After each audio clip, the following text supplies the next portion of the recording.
El Imperio Romano fue, durante siglos, el poder más grande del mundo. Dominó continentes enteros. Construyó ciudades, carreteras, ejércitos imbatibles. Imponía leyes y el mundo obedecía. Parecía indestructible, pero no lo era, porque incluso el imperio más poderoso de la historia terminó cayendo. Y lo más inquietante no es que haya caído, sino cómo. No fue una explosión repentina, no fue una sola batalla decisiva. Fue algo más lento, más silencioso, más inevitable. Entonces la pregunta es, ¿por qué cayó Roma?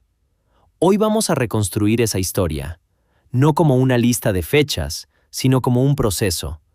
Un colapso que se fue gestando poco a poco hasta que ya no pudo sostenerse. Para entender la caída, primero hay que entender la magnitud de lo que fue Roma. El Imperio Romano no era solo un país, era un sistema gigantesco. En su punto máximo dominaba gran parte de Europa, el norte de África y regiones de Asia, desde Britania hasta Egipto, desde Hispania hasta Mesopotamia. Un territorio inmenso, y todo eso estaba conectado, por caminos, por comercio, por leyes.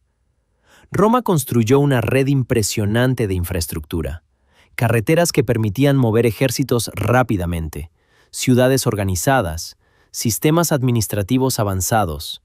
Era una máquina, eficiente, poderosa, expansiva. Pero aquí aparece el primer problema. Mientras más grande se volvía el imperio, más difícil era controlarlo. Las distancias crecían, la comunicación se volvía lenta, las decisiones tardaban en llegar, y mantener el control requería cada vez más recursos, más soldados, más dinero, más organización. La expansión, que había sido su mayor fortaleza, empezó a convertirse en una carga, y esa presión comenzó a sentirse desde adentro. Roma no cayó solo por enemigos externos. Gran parte del problema estaba dentro. La corrupción era común. Funcionarios que abusaban del poder, gobernantes que priorizaban sus intereses personales. El sistema político se volvió inestable.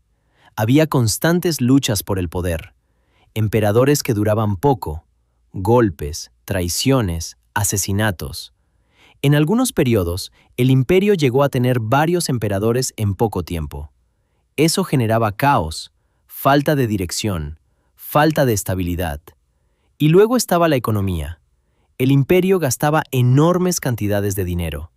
Mantener el ejército, administrar territorios, construir y sostener infraestructura. Pero los ingresos no siempre alcanzaban. Para compensar, se tomaban decisiones como devaluar la moneda, reducir el contenido de metales preciosos. Eso generaba inflación. Los precios subían, el dinero valía menos, la población lo sentía. Y cuando la economía se debilita, todo el sistema empieza a tambalear. A esto se sumaba la desigualdad. Ricos cada vez más ricos, pobres cada vez más afectados. La confianza en el sistema se deterioraba, y Roma ya no era tan sólida como parecía. Desde afuera seguía siendo un gigante, pero por dentro empezaba a fracturarse. Mientras Roma lidiaba con sus problemas internos, algo más estaba ocurriendo en sus fronteras. Los llamados pueblos bárbaros, tribus y grupos que vivían fuera del imperio, como los visigodos, los vándalos, los hunos. Durante mucho tiempo, Roma logró contenerlos, pero eso requería un ejército fuerte, organizado, bien financiado. Y Roma ya no estaba en su mejor momento.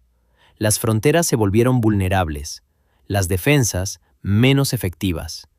Y entonces comenzaron las invasiones. Al principio eran incursiones pequeñas, luego movimientos más grandes, presión constante. En el año 410, los visigodos lograron algo impensado: saquear la ciudad de Roma, la capital, el símbolo del poder. Fue un golpe psicológico enorme. Roma ya no era intocable. Y décadas después, en el año 476, ocurrió lo inevitable. El último emperador romano de Occidente fue depuesto. Ese momento marca tradicionalmente la caída del imperio en Occidente. No fue un instante repentino, fue el resultado de años, de desgaste, de debilitamiento. Las invasiones no causaron la caída por sí solas, pero fueron el empujón final a un sistema que ya estaba debilitado. Aquí está lo importante. Roma no cayó por una sola causa. No fue un error puntual. No fue una única batalla. Fue una combinación. Expansión excesiva, problemas económicos, corrupción, inestabilidad política, presión externa. Todo ocurrió al mismo tiempo, y cada factor amplificaba a los otros. La economía debilitada afectaba al ejército. El ejército debilitado afectaba las fronteras. Las invasiones aumentaban la presión interna. Era un efecto dominó, un sistema complejo, fallando en múltiples niveles. Y cuando eso sucede, no hay solución rápida, no hay arreglo simple. El colapso se vuelve inevitable. Roma no cayó de un día para el otro. Se fue desmoronando, poco a poco, hasta que ya no pudo sostenerse más. La caída del Imperio Romano no es solo un hecho histórico, es una lección. Los imperios no caen de golpe, colapsan lentamente, desde adentro y desde afuera, a través de decisiones acumuladas. Errores repetidos, presiones que se van sumando. Roma fue poderosa, fue brillante, fue dominante, pero no fue eterna.